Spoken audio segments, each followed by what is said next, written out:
UST is ahead 16-14, but down 2 sets here at the San Juan Arena after an emphatic win against LaSalle.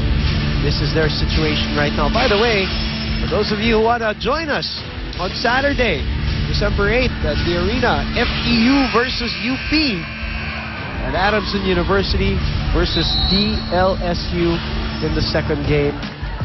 Love FEU's team from 2 years back when they were all young, when they entered the league.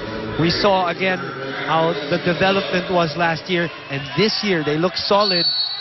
They were solid against Ateneo. Yep. But put up a good fight. Yeah, but what about that UP team? Huh? You've got to cheer for that team. They look so happy playing, and I love the way they played in that game. And no pressure. And they were really trying to attack almost all the time. No, walang babaan yung bola, Mosey, sa kanila. Hindi yung balik-balik lang, ha? Yes, I think sometimes if you want yung mga players na no bad habits pa, tinuturuan mo from scratch. So parang walang fear, di ba? Yep. Just doing their thing. And they were trying to attack every single time. Hindi yung, third touch, chance ball, easy over. Oy, lumaki na yung lamang na UST dito. 17, serving 14. That goes out.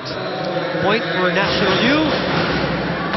As Myla Pablo will come back in for Jen Reyes. Off the block, check ball. Kai goes back to the service area. Lantin sets up Mela.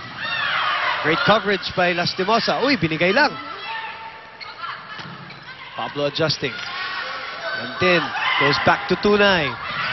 Making the adjustment. Good save, but it goes wide. Well, USC now trying to adjust and vary their offense. Kasi Tunay, kanina nga, di ba? Nakablock siya na nakablock eh. Basang-basa rin siya. But this time goes for a drop ball or power tip. Oh, nice attack, but great dig by Lastimosa. Another chance here. Back set naman. Oh, no coverage. Galit na galit si Coach Oji dun. 0. Wala. No one close to the blockers. Let's take a look at this once again. How about Dadang, ha? Good find by Dadang. Yup. Back set. Look at that. Butas na butas. Sails wide. Francis, his team down 3 here in the third set. You don't want to give UST a chance to come back as Cortez serves. Good serve. Underhand to Dindin. That's a savable ball, but Lantin unable to get to it. Gusto ni Coach Francis, siguradong serve. Yep. General goes in now. It's Fatima General, who's also being trained as a backup libero to Jenny Reyes. So perfect yan eh. When you send her in for the serve, nandun din siya sa likod. Defend. Oh, minsan lang natin nakita. Sinadya yun eh. Huwag na maulitin. Teka, minsan lang natin nakita yung running attack ni Micah. Supply pa. Correct. Oh, yan. Ulitin. Ulitin ba? Ulitin? Oh. Ni Camarines Sur. Native. Trying to tie this game, 18 serving 19. Pero ganun talaga siya mag-serve, ha? Tama ka. Oy! Sharp. That's out. Oh, and that's out. Early celebration for the Lady Bulldogs, but they're saying it was in. Dindin claims there's a line. Let's look at it on our own replay. Yep. Dindin, by the way, has a right to talk to. Whoa! Oh, really close. That was worthy of a challenge, Rosie. They did not challenge it. And I think it would also be a right time to do so. I hate to second guess Coach Francis, but this is a crucial part. Lalo na if they lose this point. And they lose the set. If they lose the set, more importantly. Lastimosa has played well. Joust at the net. Pablo keeps it alive. Now that point becomes crucial, Yes. Mosey. Right. Now it becomes crucial. That was worthy of a challenge earlier. I like how Lastimosa's playing here. She's been solid offense, defense. Right. It's been the Pablo on the other side. Parang ganon, no? Saka kabila, sino? Myla. Bibi. Steve. Isang receive ka, isang receive. Kaya mo umikot ha. Bilisan mo, umikot ka ha. Papainan mo si Ortiz ha, papainan mo. Okay? Pagkatapos tapon mo sa open. Okay? Painan mo ha.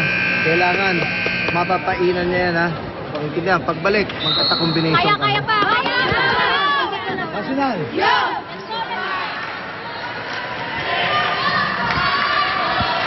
Well, trying to stop the momentum there. UST starting to feel better about themselves here. And I think Lastimosa is one of the sparks That's for Coach right. Oji. Just kept them afloat in this set, and now they're even leading by 3. Even defensively. Nice play by NU, but that's overcooked. That's clearly out. Pablo sending it long. Now it's a 4-point lead. Now that unchallenged call earlier might Just be the point. The important. So binawi ni Dindin na nasa harap na. Once again, hindi din talaga yung pwedeng mag-take ng lead, especially now that she's in front. And you know what I like? I don't remember her to be very vocal when she used to play. Because she was just a freshman. Batang-bata. She has taken on some sort of a leadership role here also for National U. In spite of her playing on her first year, Yes, I like her. I seeing her here, like what you don't see on TV, how she pulls her teammates. Which the NU Lady Bulldogs need talaga. Correct. Even last year. Wala sila noon last year. Kailangan may leader inside. Wala sila noon last year. Sinayang ni Tunay. Tunay sends it into the net. UST though, 2 points away from this set and extending it to a 4th. And si Gindi, hindi lang siya vocal eh. She leads also by example. No question. Yun ang maganda doon. Full front line for National University on this turn as Ivy Perez now serves. 20 serving 23. Not much room for error here for National U. Ordaz. Dindin's asking for it, but they go to Kai. Power tip. Actually, not a power tip. Yep, over the blockers. Just right. Right height. Butas na naman yung likod. Ayan o, and right power. Yan yung sinasabi ni Coach Francis. Sanay na sila na puro hampas yung NU.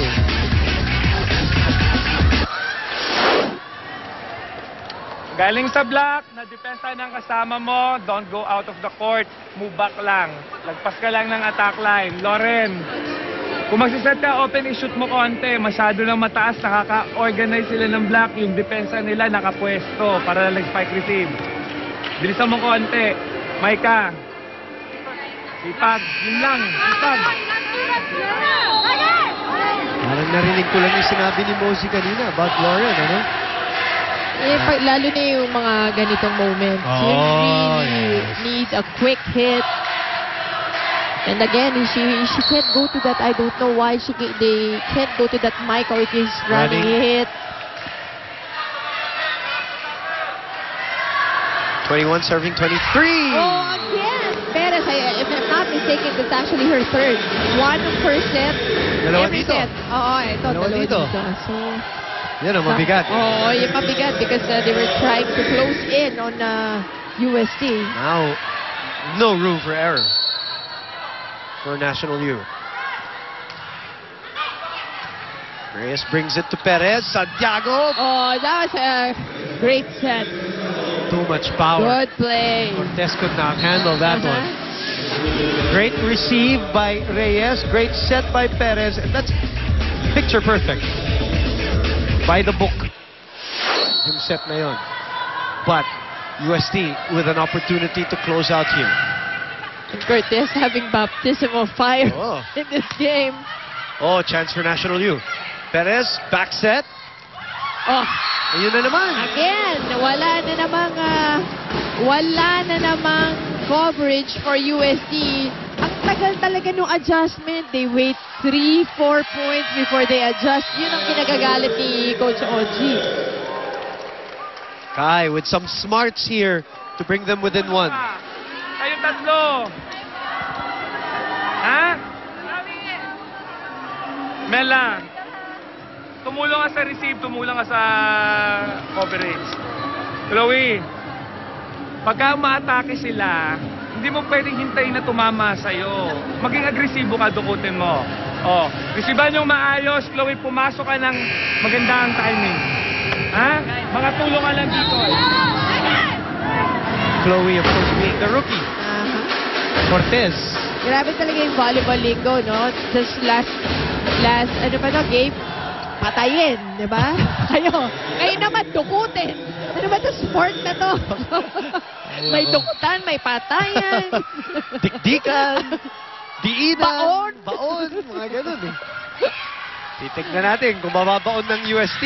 Lastimosa has been the savior in set number 3. And why not end the set with her attack? That's right, Lastimosa getting that very, very elusive last point for UST for them to hang on in this game. She deserves that point. Keeps them alive here. Again, the problem for National Duke, can they close out the tight moments? They have another set to prove it.